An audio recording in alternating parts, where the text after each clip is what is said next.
जैसा कि मनुस्मृति में लिखा है कि बचपन में आपकी माँ बहन बेटी पिता के अधीन रहेगी, क्या ऐसा रखते हो? आज तो मैं आपके किसी भी बहन बेटी को देखता नहीं हूं कि वो किसी पिता के आप में से किसी के अधीन रहती हो, बल्कि आप लोगों में सबसे ज्यादा लव मैरिज का प्रचलन है। किसी भी हिंदू में इतनी ताकत नहीं है कि वो भगवान बुद्ध का कोई ग्रंथ चला सके। हालांकि बौद्ध इस बात के लिए राजी हो जाएंगे। तो परम पूज्य बाबा साहेब डॉक्टर भीमराव अंबेडकर का मिशन वो मिशन है जो चोरी छुपे नहीं होता, बल्कि खुले आम होता है। इसीलिए परम पूज्य बाबा साहेब डॉक्टर भीमराव अंबेडकर ने कुछ भी किया, मनुस्मृति जलाई तो वो चोरी छुपी नहीं जलाई, बल्कि खुले आम जलाई। रामा स्वामी जी ने अगर रामकृष्ण की मूर्ति बनाकर उनकी पिटाई की तो वह कोई चोरी छुपे नहीं किया, खुले आम किया। जब हमारा मिशन मूवमेंट सच्चाई पर आधारित है, ईमानदारी पर आधारित है, तो कोई व्यक्ति उससे कैसे इनकार कर सकता है। पास भी अगर कई बार ऐसे फोन आए हैं और छूटते ही गाली गलौज और उसमें मार डालने के लिए कि मैं तुझे अभी मेरे सामने होता तो मैं तुझे गोली मार देता, ऐसी सी बातें लोग करते हैं। इन्हें तो सिर्फ इतना पता है कि मनुस्मृति इनका पवित्र ग्रंथ है। अगर इनको सिर्फ इतना ही पता है कि मनुस्मृति इनका पवित्र ग्रंथ है, तो ये उसकी पवित्रता को बचाए रखने के लिए प्रयास करेंगे। अम्बेडकर ने अपने समाज को एक ताकत देने के लिए प्रतीक के रूप में मनुस्मृति का दहन किया था, एक बुराई को जलाने का प्रयास किया था। आज मनुस्मृति के हिसाब से कोई पति अपनी पत्नी को अपने अधीन रख सकता है? क्या आज इस देश का कोई भी न्यायालय, सुप्रीम कोर्ट क्या इस बात की इजाजत किसी पति को देगा कि उसका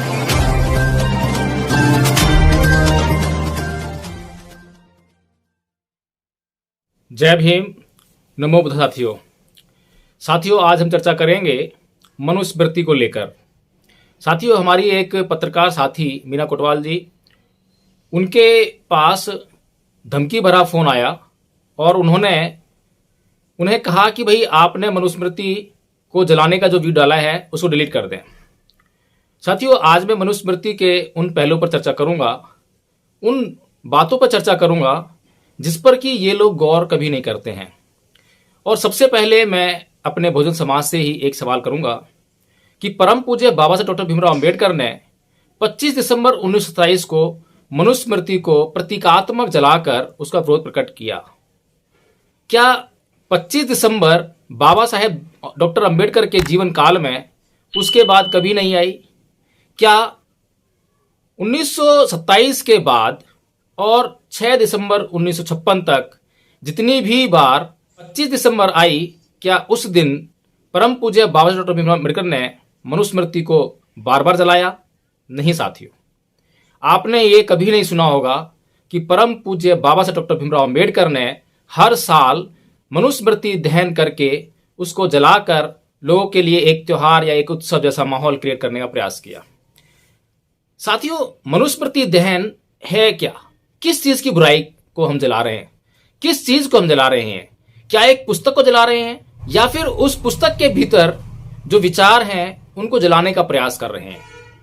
साथियों परम पूज्य बाबा साहेब डॉक्टर भीमराव अंबेडकर ने मनुस्मृति दहन किया, लेकिन जो हमारे पत्रकार साथी हैं उनसे जो बजरंग दल या अन्य किसी हिंदुत्ववादी संगठन के जो लोग हैं उनकी जो बातचीत हुई, मैंने वो बातचीत सुनी, लेकिन उसमें कहीं पर भी यह जिक्र नहीं आया कि भाई परम पूज्य बाबा साहेब डॉक्टर भीमराव अंबेडकर ने मनुस्मृति का दहन किया था तो उनके ऊपर आपने क्या कार्रवाई की? क्या आरएसएस उस समय नहीं थी? क्या उस समय कोई भी कानून व्यवस्था नहीं थी? चलिए मान लेते हैं कि उस समय अंग्रेजों का शासन था। क्या आपने आजाद भारत में, जब भारत आजाद हो गया, भारत का संविधान लिखा गया, तो उसके बाद क्या किसी भी संगठन ने परम पूज्य बाबा साहेब डॉक्टर भीमराव अंबेडकर के ऊपर मनुस्मृति को जलाने का कोई केस दर्ज कराया? साथियों आज तक ऐसा कुछ भी नहीं हुआ। और क्या ये लोग नहीं जानते हैं कि परम पूज्य बाबा साहेब डॉक्टर भीमराव अंबेडकर ने मनुस्मृति को जलाया था? अगर वे जानते हैं तो वे ये क्या सोचने का प्रयास करते हैं कि परम पूज्य बाबा साहेब डॉक्टर भीमराव अंबेडकर ने मनुस्मृति को क्यों जलाया था? अगर ये लोग ये बात सोचने का प्रयास भी नहीं करते हैं तो कमी हम लोगों की नहीं है, कमी इन लोगों की है। इनको सोचना चाहिए और इनको पढ़ना चाहिए। मैं अपने हर एक वीडियो में, लगभग हर वीडियो में मैं ये कहने का प्रयास करता हूं कि आप हमारे ऊपर किसी भी प्रकार का आरोप लगाने के बजाय यदि पहले कुछ सेल्फ स्टडी कर लें, स्वाध्याय कर लें, तो आपको इतना क्रोधित होना नहीं पड़ेगा, आपको अपनी एनर्जी इतनी खराब नहीं करनी पड़ेगी।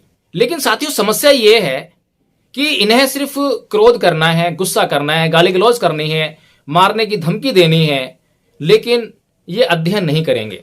अपने ही धर्म ग्रंथों को कम से कम अपने लिए ही पढ़ लो। अरे भाई, ये बताइए मुझे कि आपके घर में भी माँ बहन बेटियां हैं, क्या आप अपनी माँ बहन बेटियों को आज मनुस्मृति के हिसाब से चलाते हो? जैसा कि मनुस्मृति में लिखा है कि बचपन में आपकी माँ बहन बेटी पिता के अधीन रहेगी, क्या ऐसा रखते हो? आज तो मैं आपकी किसी भी बहन बेटी को देखता नहीं हूं कि वो किसी पिता के, आप में से किसी के अधीन रहती हो, बल्कि आप लोगों में सबसे ज्यादा लव मैरिज का प्रचलन है। आपकी लड़कियां, आपकी बहन बेटियां सबसे ज्यादा लव मैरिज करने के रिवाज को आज तवज्जो दे रही हैं। क्या जवानी में जो पति के अधीन रहने वाली बात है, क्या आज वह सच्चे है? क्या आज मनुस्मृति के हिसाब से कोई पति अपनी पत्नी को अपने अधीन रख सकता है? क्या आज इस देश का कोई भी न्यायालय, सुप्रीम कोर्ट, कोई भी किसी भी राज्य का हाई कोर्ट या कहीं का भी डिस्ट्रिक्ट कोर्ट, क्या इस बात की इजाजत किसी पति को देगा?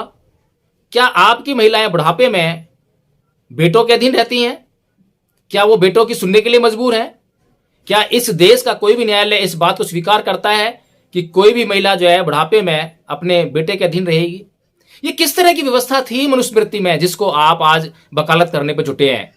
आज आपको याद आई है कि मनुस्मृति की वकालत करनी है, मनुस्मृति को बचाना है। अगर आप मनुस्मृति की इन बातों का समर्थन करते हैं, तब तो हमें सोचना पड़ेगा कि वास्तव में मनुस्मृति अध्ययन करना वास्तव में बहुत बुरी बात है।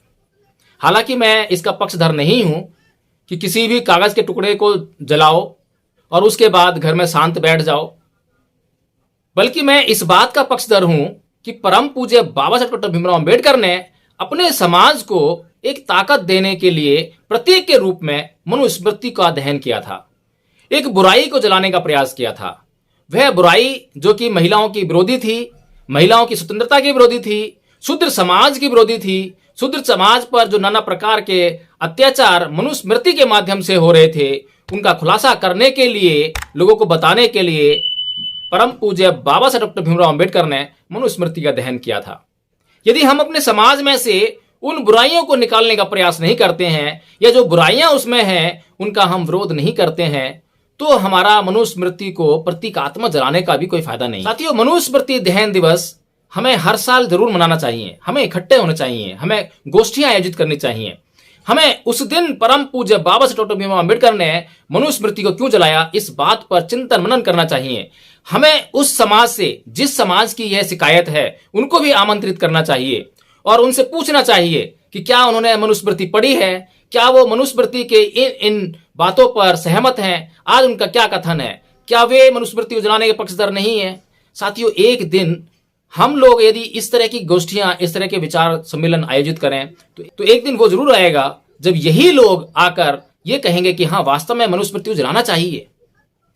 लेकिन हम लोग सिर्फ विरोध करते हैं, और विरोध में भी हमारा जो है वहां पे मैत्री नहीं है, वहां सद्भावना नहीं है, वहां पर जो है हमारे भीतर कहीं ना कहीं झल्लाहट है, गुस्सा है, क्रोध है। सिर्फ गुस्सा, क्रोध और झल्लाहट रखने से कोई फायदा नहीं होगा। परम पूज्य बाबा साहब डॉक्टर भीमराव अंबेडकर के ऊपर उनके जीवन काल में इस अगड़े समाज द्वारा इतने नाना प्रकार के अत्याचार हुए, उनके भीतर भी क्रोध था, उन्हें भी क्रोध आता था। लेकिन उस क्रोध का परम पूज्य बाबा साहब डॉक्टर भीमराव अंबेडकर ने क्या किया, ये समझने वाली बात है। क्रोध कर कर तुरंत प्रतिक्रिया नहीं दी, तुरंत किसी पर हमला नहीं किया, तुरंत किसी को मार नहीं डाला, बल्कि उस क्रोध को अपना स्वाभिमान बना डाला और अपने स्वाभिमान की लड़ाई बना डाला। उस व्यवस्था के लिए लड़ाई की और उस व्यवस्था को बदल ही डाला। साथियों, ये परम पूज्य बाबा साहब डॉक्टर भीमराव अंबेडकर का मिशन मूवमेंट है। लेकिन आज यदि हमसे कोई शिकायत करता है, क्योंकि इन लोगों को पता नहीं है कि वो क्या कर रहे हैं, वो सही कर रहे हैं, गलत कर रहे हैं, मनुस्मृति में क्या लिखा है इनको नहीं पता है, मनुस्मृति में सही लिखा है, गलत लिखा है, इनको नहीं पता है। इन्हें तो सिर्फ इतना पता है कि मनुस्मृति इनका पवित्र ग्रंथ है। अगर इनको सिर्फ इतना ही पता है कि मनुस्मृति इनका पवित्र ग्रंथ है, तो ये उसकी पवित्रता को बचाए रखने के लिए प्रयास करेंगे ही। लेकिन ये हमारा फर्ज बनता है कि हम बिना द्वेष के, बिना घृणा के, बिना क्रोध के उनकी समस्या का समाधान करें। मेरे पास भी कई बार ऐसे फोन आए हैं और छूटते ही गाली गलौज और उसमें मार डालने के लिए कि मैं तुझे अभी मेरे सामने होता तो मैं तुझे गोली मार देता। ऐसी सी बातें लोग करते हैं। लेकिन पहले तो मैं उनकी सुनता हूं, अच्छी तरह से समझता हूं कि इस आदमी का जो मानसिक स्तर है वो कितना है। कहीं ये आरएसएस की किसी शाखा के द्वारा पोषित तो नहीं है, कहीं ये जो बीजेपी का आईटी सेल है उसका आदमी तो नहीं है। उस हिसाब से उससे बात की जाती है। और जैसा कि भगवान बुद्ध ने कहा है कि ना ही बेरेन वेरानी समंतित गुदाचनंग अवेरेन चय समंती एस धमो सनंतनो, यानी कि वैर से कभी वैर शांत नहीं होता। तो मुझे अगर सामने वाला गाली दे रहा है तो मैं तब क्रोध बिल्कुल भी नहीं करूंगा। अगर मैंने तब क्रोध कर दिया तो जो मेरा मिशन है मैं उस मिशन को सामने वाले को नहीं समझा सकूंगा। सामने वाले को मिटाना मेरा मिशन नहीं है, लेकिन सामने वाले को समझाना मेरा मिशन है। मेरा मिशन यह है कि हमें इस देश में समानता चाहिए। अब उन लोगों का चयन करना है जो समानता के विरोधी हैं।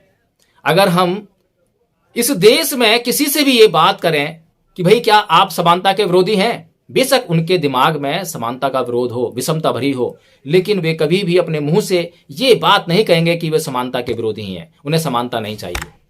इसीलिए जब हमारी अच्छी बातें हैं, जब हमारा मिशन मूवमेंट सच्चाई पर आधारित है, ईमानदारी पर आधारित है, तो कोई व्यक्ति उससे कैसे इनकार कर सकता है।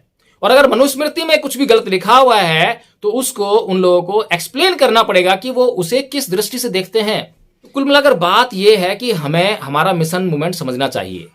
अगर सामने वाले ने हमें कुछ कहा है तो हमें बड़े शांति से, धैर्य से, अधिष्ठान से उस व्यक्ति की जो समस्या है उसको सुनना है, उसको समाधान करना है। हमें चाहिए कि हम शांति से, धैर्य से, अगर हमारी बात सही है तो हम अपनी सही बात को किसी भी व्यक्ति के सामने रखते हैं, चाहे वह किसी भी जाति का है, किसी भी धर्म का है। और अगर हमारी बात में कुछ भी गलत होगा तो हम छुप छुप कर बात करेंगे, चोरी छुपे बात करेंगे। तो परम पूज्य बाबा साहब डॉक्टर भीमराव अंबेडकर का मिशन वो मिशन है जो चोरी छुपे नहीं होता बल्कि खुले आम होता है। इसीलिए परम पूज्य बाबा साहब डॉक्टर भीमराव अंबेडकर ने कुछ भी किया, मनुस्मृति जलाई तो वो चोरी छुपी नहीं जलाई बल्कि खुले आम जलाई। पूरी दुनिया को चैलेंज किया कि आओ मुझसे सवाल करो, मैं तैयार हूं आपके सवालों का जवाब देने के लिए। पेरियर रामास्वामी जी ने अगर रामकृष्ण की मूर्ति बनाकर उनकी पिटाई की तो वह कोई चोरी छुपे नहीं किया, खुले आम किया।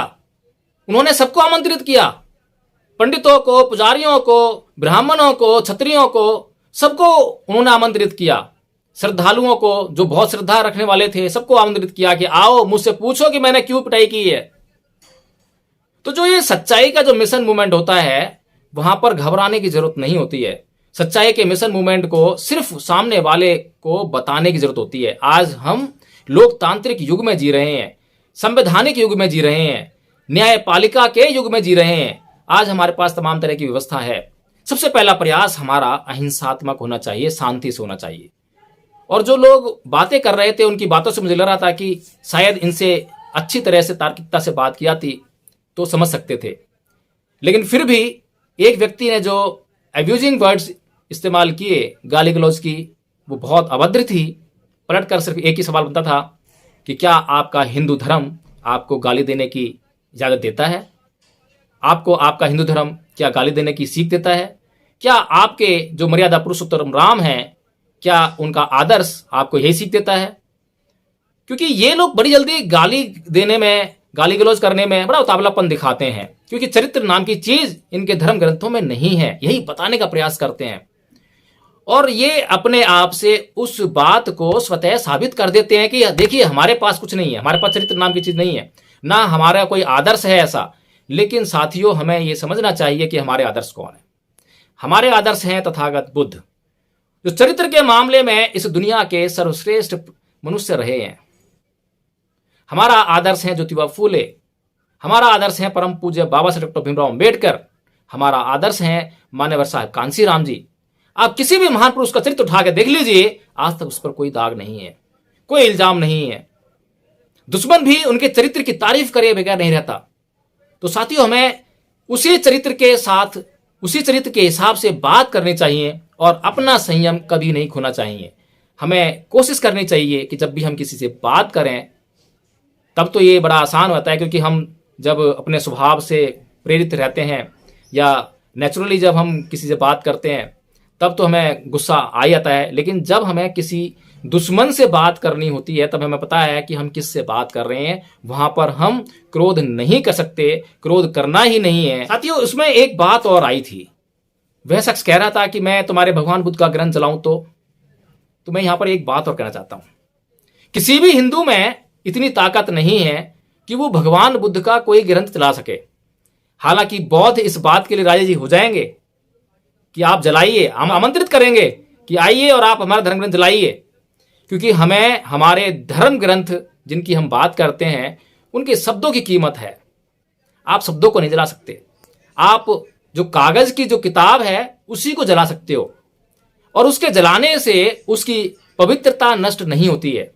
लेकिन अगर कोई बौद्ध व्यक्ति अपने आचरण से अलग हट जाए, आचरण ना करे, तो फिर उस धर्म ग्रंथ की अवमानना और अपमान जरूर होता है। तो साथियों, इस बात को हमें समझना चाहिए, और इसी मद्देनजर हमें जो मनुस्मृति है, केवल यही एकमात्र ऐसा ग्रंथ नहीं है जो किसी समाज का अपमान करता है, जो इस राष्ट्र का अपमान करता है, जो इस राष्ट्र की एकता और अखंडता का अपमान करता है, बल्कि रामायण, महाभारत, गीता, पुराण, वेद, इन सब में वो तत्व मौजूद हैं। इन सब के तत्वों को जलाने की आवश्यकता है। इन किताबों को जलाने से कुछ नहीं होगा, बल्कि इनके भीतर जो तत्व मौजूद हैं उन तत्वों को जन जन तक ले जाकर, उन्हें समझाकर, उन्हें इस समाज से बाहर निकाल फेंकना होगा। तभी परम पूज्य बाबा साहेब डॉक्टर भीमराव अंबेडकर का मनुस्मृति दहन दिवस का जो प्रोग्राम था वह कामयाब हो पाएगा। और हर साल हमें ऐसे आयोजन करने चाहिए,